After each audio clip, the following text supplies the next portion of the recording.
Safely jack up the car and remove the wheel.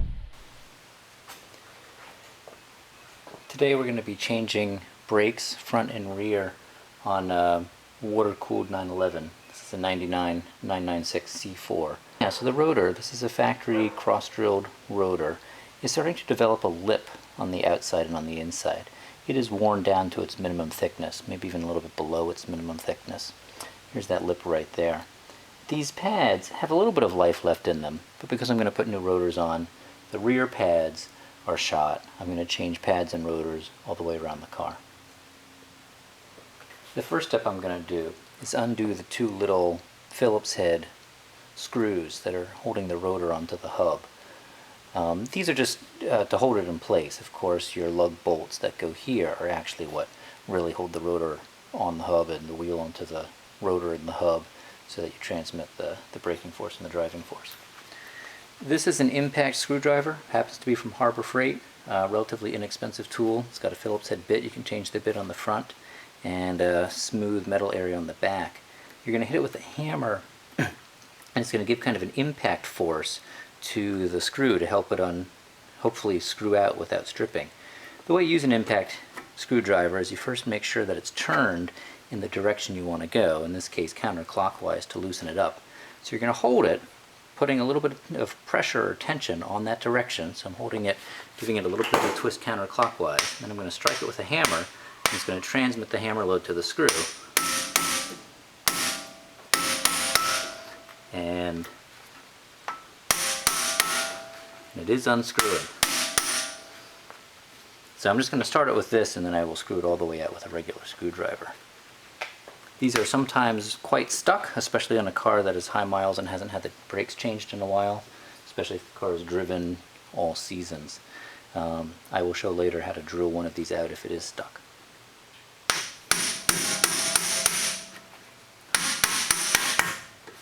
Good, so both of those loosened up. Using a regular Phillips screwdriver, I'll take them the rest of the way out.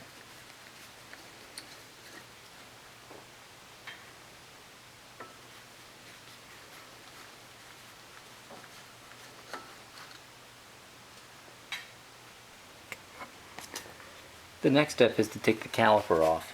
The first thing we have to do is we have to remove the brake pads. To remove the brake pads, the first step is there's a little spring clip right here on this pin. This pin is the retaining pin for the brake pads.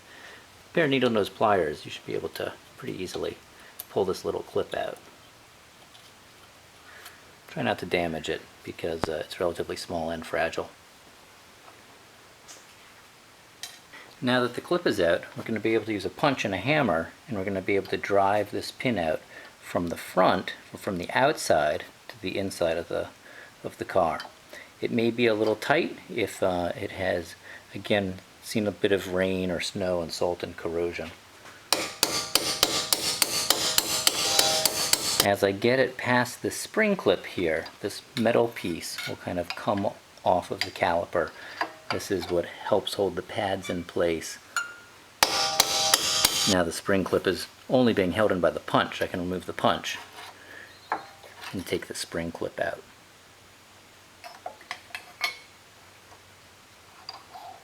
Get this pin the rest of the way out.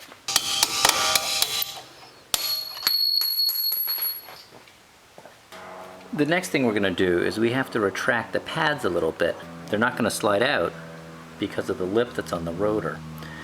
So what we do is we take a pair of adjustable pliers or water pump pliers, and we can squeeze against the caliper and the pad, and what we're doing is we're pushing those pistons back into the caliper. And now it's free and it'll slide right out. This is a pretty used pad here. You really don't want the pad material to be any thinner than the backing plate.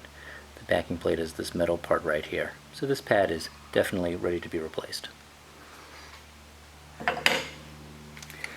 For the outside pad, I usually don't want to damage the paint on the caliper, so sometimes I'll use a post-it note or a piece of cardboard or something that's kind of soft, just to help protect the jaws of the pliers against the face of the caliper. And this one again is a little bit less worn but still ready to be replaced. These, I do not have the brake pad wear sensors hooked up right now. The brake pad wear sensor goes into this little slot right here on the top, but I don't have that hooked up right now. Using a large screwdriver or a pry bar, you can gently put it between the rotor and each piston, and you can work the pistons back into the caliper. This will get it ready for sliding in the new pads when we're done. If one of the pistons doesn't slide easily back into the caliper, you may have a stuck piston and you may need to have the caliper rebuilt.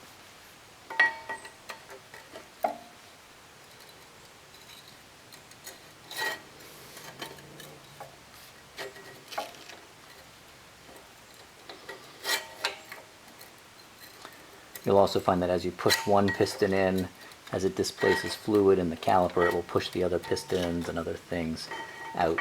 So it's a little bit of a give and take exercise working all the way around the caliper. Because ultimately what you're doing is you're pushing the fluid back up into the reservoir.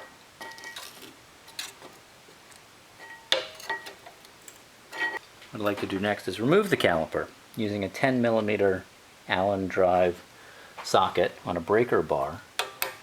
I'll start by on each of the two mounting bolts, one at the top and one at the bottom. Break them free.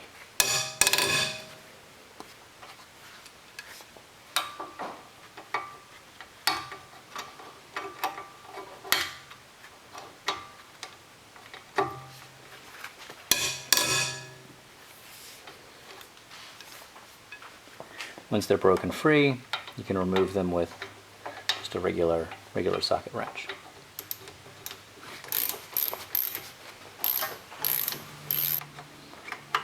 These bolts are replaced when you take the calipers off. You're not supposed to reuse them.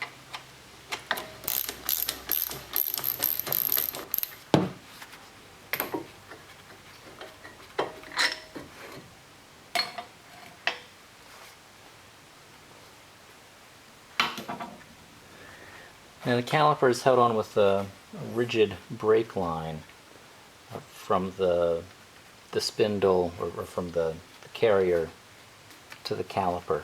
There's enough wiggle room. You can kind of wiggle it to the side and get it off.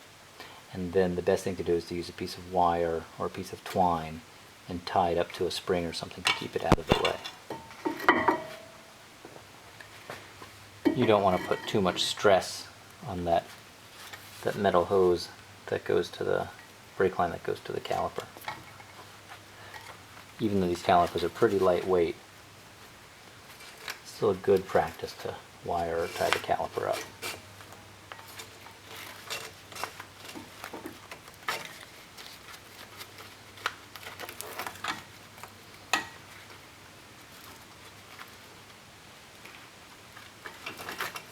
There. Now, sometimes your rotor will just be ready to pop off. This one has been on for a while. There's actually a trick to taking these rotors off. These are the two holes where those Phillips head screws were. There are two other holes. They're actually threaded. They're threaded for M8s. You can use two M8 bolts and screw them in and use it as a press to push the rotor off. An M8 uses a 13mm socket on the head. So I'm just going to get these two little bolts started.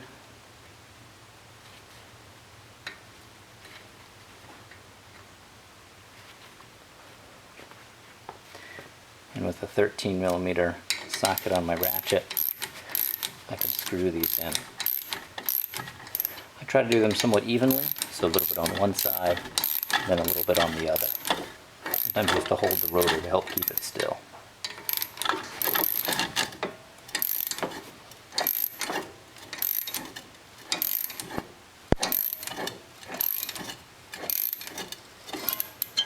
There. The rotor is free and ready to slide off the hub.